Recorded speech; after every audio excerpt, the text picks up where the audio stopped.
श्रीगणेशाय नमः। नारद उवाच प्रणम्य शिरसा देवं गौरीपुत्रं विनायकं भक्तावासस्मरे नित्यम् आयुः कामार्थसिद्धये।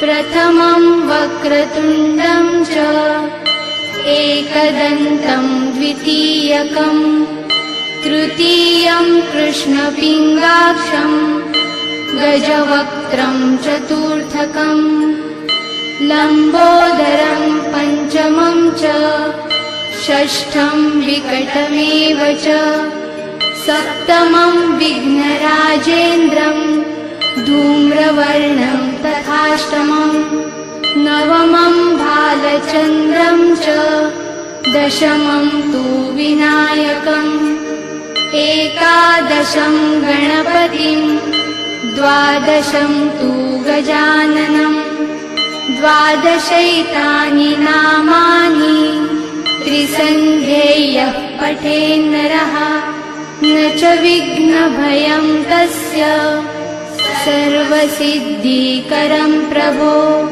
विद्यार्थी लभते विद्या धनार्थी लभते धनं पुत्रार्थी लभते पुत्रान् मोक्षार्थी लभते गतिं।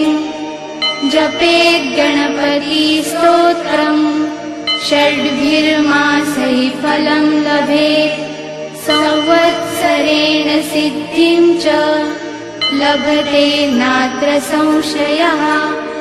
अष्टभ्यो ब्राह्मणेभ्यश्च लिखित्वा यः समर्पयेत् तस्य विद्या भवेत् सर्वा गणेशस्य प्रसादतः। इति श्रीनारदपुराणे सङ्कटनाशनं महागणपतिस्तोत्रं सम्पूर्णम्।